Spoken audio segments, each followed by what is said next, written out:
तिलक होना है। सायंकालीन वेला में मंथरा पहुंची कैकई के कक्ष में, और बाबा तुलसीदास जी खुद मंथरा को पागल कहते हैं कि नाम मंथरा मंदमती चेरी कैकई केरी। नाम मंथरा मंदमती, मंदमती अथवा अर्ध पागल, आधी पागल। मंथरा आधी पागल थी। जाकर कैकई के भवन में पहुंची और कहा, महारानी आपसे ज्यादा तो कुछ नहीं कहूंगी, आप तो राम के प्रेम में पागल हैं, आप अपने पुत्र के लिए कुछ भी नहीं सोच रही हैं। लेकिन हाँ, मैं आपकी दासी हूँ और मैं आपके साथ गलत नहीं होने दूंगी। मुझे पता है जब राम राजा बन जाएगा तो महारानी कौशल्या बड़ी माता बन जाएंगी, तो तुम्हें वह दासी बना लेंगी। बोलिए श्री रामचंद्र भगवान की जय। ये मानतुम सिंह जी राजा पाकर राजपुतान से 51 रुपए ठाकुर जी के चरणों में अर्पित कर रहे हैं। उनके लिए खूब खूब मंगल शुभकामनाएं। और भरत शाह जी बखरी निवासी 105 रुपए ठाकुर जी के चरणों में अर्पण कर रहे हैं। उनके लिए खूब खूब मंगल कामनाएं। ठाकुर जी सदैव अपनी कृपा दृष्टि बनाए रखें। एक बार सभी के लिए जोरदार तालियां बजाएं।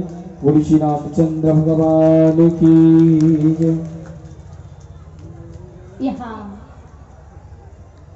मंथरा ने कैकई से कहा कि देख, ज्यादा तो मैं नहीं बोलूंगी, लेकिन मुझे पता है कि जो महाराज दशरथ के पास तेरे 2 वरदान पड़े हुए हैं, आज वह समय आ गया है कि तू महाराज दशरथ से वह दोनों वरदान मांग ले।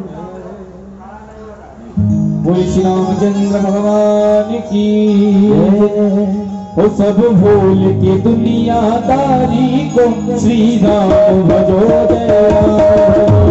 भूल के दुनियादारी को श्री राम भजो, श्री राम भजो। वो सब भूल के दुनियादारी को श्री राम भजो जय राम भजो। सब भूल के दुनियादारी को श्री राम भजो, श्री राम भजो। श्री राम भजो जय राम भजो, श्री राम भजो जय राम भजो। श्री राम भजो जय राम भजो, श्री राम भजो जय राम भजो। सभी हाथ उठाइए और एक बार प्रेम से जय श्री राम, जय श्री राम। भूल की दुनिया को श्री राम भजो जय राम भजो। भूल की दुनियादारी को श्री राम भजो जय राम भजो। श्री राम भजो जय राम भजो, श्री राम भजो जय राम भजो। श्री राम भजो जय राम भजो, श्री राम भजो जय राम भजो। भूल की दुनियादारी को जय राम भजो, श्री राम भजो। भूल की दुनियादारी को श्री राम भजो, श्री राम भजो। ये 101 रुपए रिंकू देवी जी वार्ड सदस्य राजा पाकर उत्तरी से 101 रुपए ठाकुर जी के चरणों में प्रदान करिए। सभी लोग हाथ जोड़ ताली के साथ स्वागत करें। श्री राम।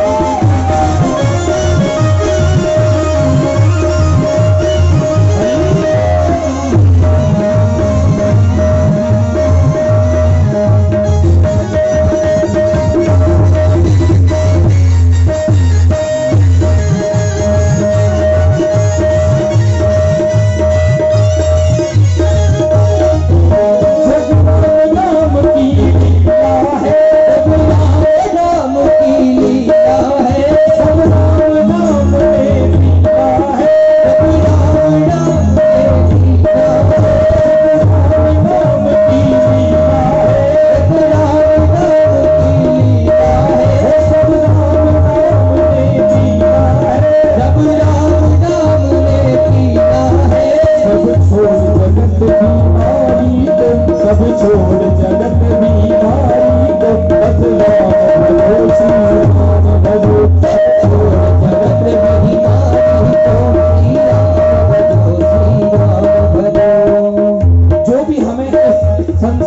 मिला है वो केवल राम नाम की देन है। यह अगर जीवन भी हमें मिला है तो पहले हमने वो कर्म किए होंगे, ठाकुर का नाम लिया होगा, भजन किया होगा, जिससे हमें ये मनुष्य जन्म मिला। तो सभी हाथ उठा के प्रेम से बोलिए, वो सब छोड़ जगत की मारी तुम श्री राम छोड़ जगत की मारी तो श्री राम जय श्री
केवल एक राम नाम याद रखिए, जीवन कल्याण हो जाएगा। सभी दोनों हाथ उठाएं, दोनों हाथ उठा के ताली बजाएं।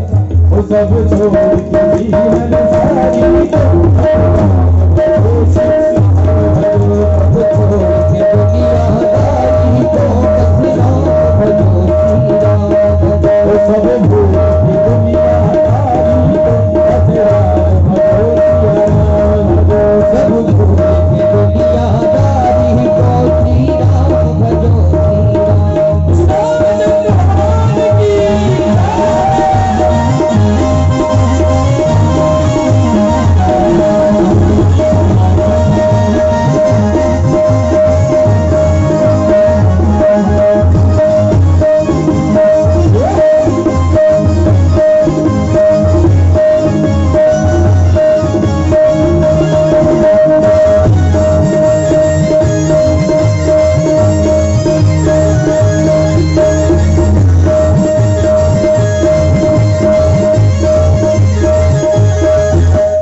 सब मिट जाए।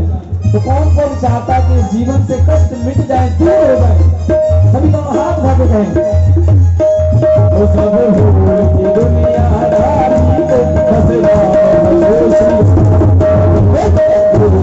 दुनियादारी को बस राम भजो श्री राम बस भूल के दुनियादारी को श्री राम भजो जय राम बस भूल के दुनियादारी को बस राम भजो श्री राम।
बोले श्री रामचंद्र भगवान की, श्री रामचंद्र भगवान की, हनुमान जी महाराज की।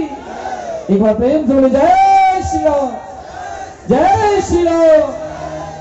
यह आप जो श्री राम कथा श्रवण कर रहे हैं और अगर आप सभी को यह अच्छी लग रही है और आगे भी श्रवण करना चाहते हैं तो पूज्य देवी जी का YouTube चैनल है जो आप अपने मोबाइल पे भी कथा आगे श्रवण कर सकते हैं।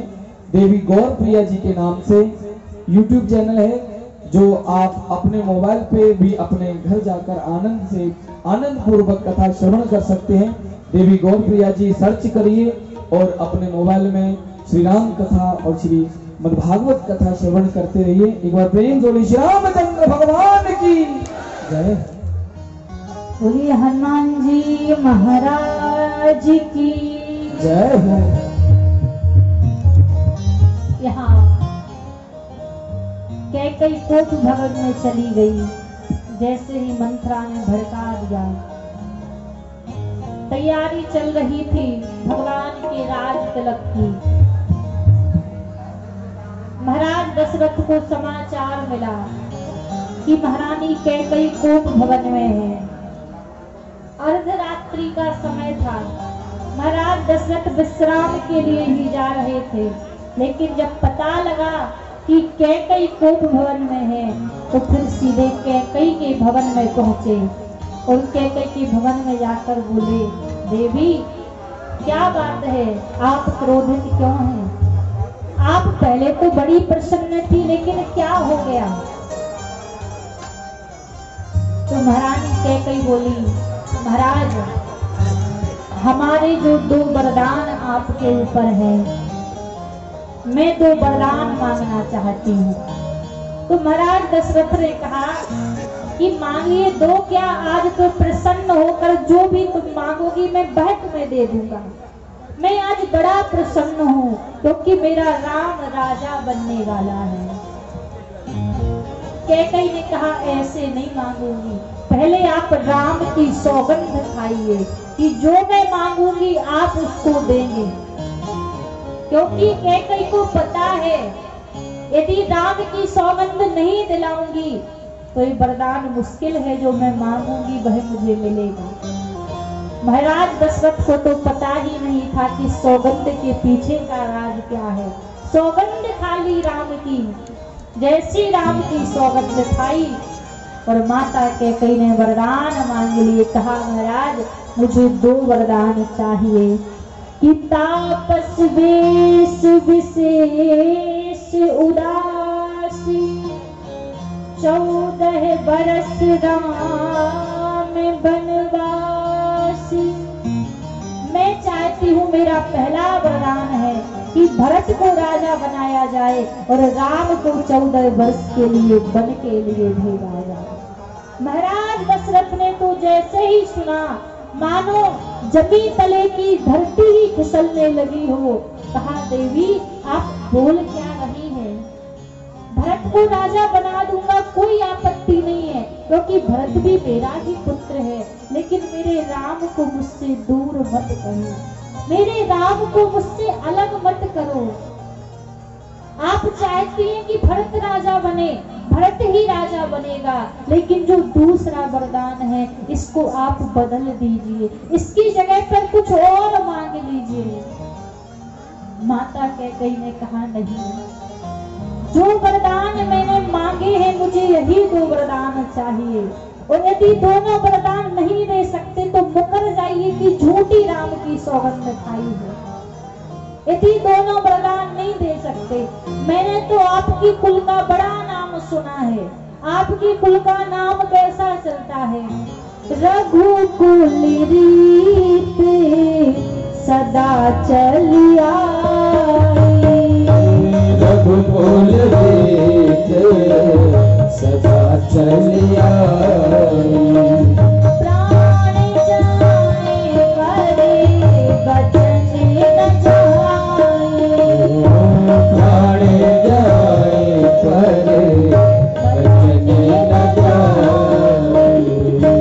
महारानी कहते कहते हमने तो सुना है रघुकुल रीत बचन ना जाई। प्राण तो चले जाते हैं पर बचन नहीं जाते। पर मुझे लगता है कि आपने तो राम की भी सौगंध खा ली और फिर भी वरदान देने के लिए ऐसा कर रहे हैं।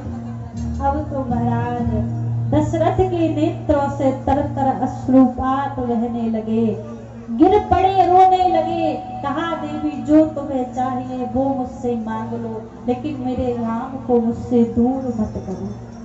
जो भी मांगूंगी, तुम जो कहोगी वह मैं तुम्हें प्रदान कर दूंगा। पर मेरा राम तो मेरा वैभव है, मेरा राम तो मेरी संपत्ति है। मेरे प्राणों को मुझसे दूर मत करो। महारानी कैकेयी ने थोड़ी सी भी दया नहीं खाई। महाराज दशरथ रो रहे हैं, हा राम राम राम कहकर रो रहे हैं।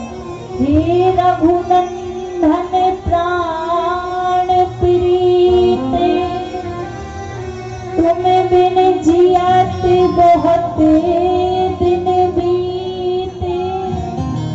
हे राम हा रघुनंदन प्राण प्रीते, तुम बिन जियत बहुत दिन बीते।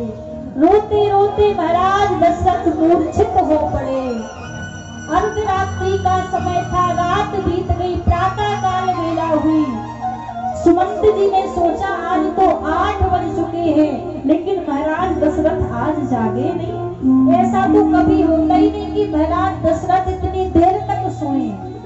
जैसे महाराज दशरथ के कक्ष में गए तो वहां तो थे नहीं। कोप भवन में गए तो देखा काले वस्त्र पहनकर कैकेयी खड़ी हुई है। महाराज दशरथ मूर्छित पड़े हुए हैं। सुमंत जी क्या कहे, मंत्री हैं। कहा महाराज को क्या हुआ? महाराज तो बोले नहीं। कैकेयी बोली जाओ राम को लेकर आओ, राम से कहना तुम्हारे पिताजी ने बुलाया है। सुमंत जी आए, कहा बेटा राम आपको पिताजी ने बुलाया है। राम जी जैसी आए तो देखा महाराज दशरथ तो मूर्छित पड़े हुए हैं, कैकेयी खड़ी हुई है। राम जी ने जैसे देखा तो नेत्रों से अश्रुपात बहने लगे। कहने लगे माँ पिताजी को क्या हुआ? पिताजी बोलते क्यों नहीं है? पिताजी मूर्छित क्यों है? मोहि कहा मात तात दुख कारण, करहि जतन जेहि होय निवारण। हे माँ पिताजी के दुख का कारण बताइए, हम वह काम करें जिस काम से उस दुख का निवारण हो सके। तो कैकेयी ने अपनी कठोर वाणी से कह दिया राम तुम पिता के दुख का कारण हो। राम जी कहने लगे माँ मैं पिताजी के दुख का कारण हूँ? कहा मैंने आपके पिता से 2 वरदान मांगे, राजा के भरत के लिए अयोध्या का राज सिंहासन और तुम्हारे लिए 14 वर्ष के लिए वनवास। तो बस इतनी छोटी सी बात को सुनकर तुम्हारे पिताजी रोने लगे, मूर्छित हो गए। महाराज दशरथ की मूर्छा टूटी और कहते हैं कैकेयी तू कितनी कठोर दिल है। अरे तू इतनी बड़ी बात को छोटी सी बात कहती है। जैसे राम जी ने सुना तो फिर एक क्षण भी नहीं रुके, प्रणाम करके सीधे पहुंचे माता कौशल्या के भवन में, जहां माता कौशल्या राम जी के लिए खीर बना रही थी। प्रसन्न थी, आज मेरे राम का राज तिलक है। जैसे राम जी गए प्रणाम करने लगे, कहा बेटा देख मैंने खीर बनाई है, तू उस खीर को खा ले। राम जी मन ही मन विचार करते हैं माँ तू कितनी भोली है, तुझे तो पता ही नहीं कि तेरा राम आज के बाद इस खीर को कभी नहीं खा पाएगा। कौशल्या जी कहने लगी आज तो तेरा राज तिलक है, आज तो तुझे सिंहासन पर बैठना है। तो राम जी बोले हाँ माँ आज तो मेरा राज तिलक है, लेकिन माँ देख मुझे इस छोटी सी सिंहासन पर नहीं बैठना है। पिताजी ने मेरे लिए बड़ा राज्य दिया है, अवध का राज्य तो छोटा है। पिताजी ने बड़ा राज्य मेरे लिए दिया है। कौशल्या कहने लगी, कौन सा पिताजी ने बड़ा राज्य दे दिया, कौन सा वह राज्य है? तो राम जी कहते, माँ पिता दीन मोहि कानन राजू, जहाँ सब भांति बड़ काजू। माँ पिता दीन मुझे कानन राजू, जहाँ सब भांति बड़ काजू, जहाँ तो बड़े बड़े सारे काज करने हैं, पिताजी ने मुझे वन का राज्य दिया है। मुझे 14 वर्ष के लिए वन जाना है। कौशल्या ने जैसी सुना तो कहने लगी, बेटा नहीं, माता का हक पुत्र पर पिता से ज्यादा होता है, तो मैं कहती हूँ कि वन नहीं जाना। तो राम जी ने कह दिया, माँ माता ने ही तो कहा है। जैसी सुना माता ने कहा है, यहाँ कौशल्या जी तो वहीं चुप पड़ गई। अब क्या कहूँ, क्योंकि सबसे ज्यादा लाड भी राम के ऊपर कैकेयी ही करती थी, तो सबसे ज्यादा अधिकार भी कैकेयी का ही हुआ। जब कैकेयी ने ही 14 वर्ष के लिए वनवास दिया है, तो कोई ना कोई भला काम सोच कर ही वनवास दिया होगा। कौशल्या जी वहीं चुप हो गई। अपने भवन में गए राम जी, माता जानकी से कहा कि मैं 14 वर्ष के लिए वनवास जा रहा हूँ। माता जानकी तो चरणों में गिर पड़ी और कहने लगी, प्रभु कि नारी धर्म और नहीं दूजा, केवल पति पद पंकज पूजा। प्रभु मेरा तो कोई धर्म ही नहीं बचेगा, आप चले जाएंगे। मेरा धर्म ही आपके चरणों की सेवा करना है, इसलिए मैं भी आपके साथ में ही जाऊंगी। माता जानकी तैयार हुई। जैसे लक्ष्मण जी ने सुना कि प्रभु आज अवध को छोड़कर जा रहे हैं, तो लक्ष्मण जी भी राम जी के पास आए। तो राम जी लक्ष्मण जी से कहते हैं, देख लक्ष्मण, पिता के वचन का सम्मान करने के लिए मुझे 14 वर्ष के लिए वनवास जाना है, पर देख मैं पिताजी के धर्म को निभाऊंगा, तुझे भी पिता के धर्म को निभाकर इस अवधपुरी की रक्षा करना है, तुम्हें अवधपुरी में रहना है। लक्ष्मण जी हाथ जोड़कर कहने लगे, प्रभु आपका संबंध तो लोक और परलोक से होगा, आपका संबंध पिता से है, अवध से है, माता से है, संसार से संबंध होगा, पर मेरा ये संबंध नहीं है, मेरा ये धर्म नहीं है। तो राम जी बोले, लक्ष्मण तुम कैसी बातें करते हो, फिर तुम्हारा कौन सा धर्म है जब तुम्हारा धर्म ये नहीं है। तो लक्ष्मण हाथ जोड़कर बोले, प्रभु आपका धर्म तो पिता की आज्ञा का पालन करना, पर मेरा धर्म क्या है कि मोरे प्रभु तुम गुरु पितु माता, जाओ कहाँ तज पद जल जाता, मोरे कि सबई तुम स्वामी, दीन बंधु प्रभु अंतर्यामी। आपका संबंध तो माता पिता से है, लेकिन प्रभु मेरा तो संबंध केवल आपसे है। मोरे प्रभु तुम गुरु पितु माता, मेरे तो गुरु भी आप हैं, मेरे तो माता पिता भी आप हैं। आपके चरणों को छोड़कर मैं कहाँ जाऊंगा, मैं प्रभु जहाँ आप रहेंगे वहीं ये लक्ष्मण रहेगा। राम जी कहने लगे, लक्ष्मण नरक जाना पड़ेगा, क्योंकि जिस राजा के राज्य में प्रजा दुखी होती है वह राजा नरक अनुगामी बनता है। जासु राज नृप प्रजा दुखारी, सो नृप अवश्य नरक अधिकारी, उसको नरक में जाना पड़ता है। तो लक्ष्मण जी कहने लगे, प्रभु नरक और स्वर्ग की तो आप जाने, मैं तो केवल राम जी को जानता हूँ और किसी को नहीं जानता। लेकिन प्रभु यदि आप आज्ञा करेंगे कि लक्ष्मण तुम्हें अवध में रुकना है, तो प्रभु आज्ञा नहीं टाल सकता मैं आपकी, लेकिन प्रभु आप जब जाएंगे तो लक्ष्मण के प्राण आपके पीछे पीछे चले जाएंगे। फिर बताइए, बिना प्राण की देह किसी काम की रहती है?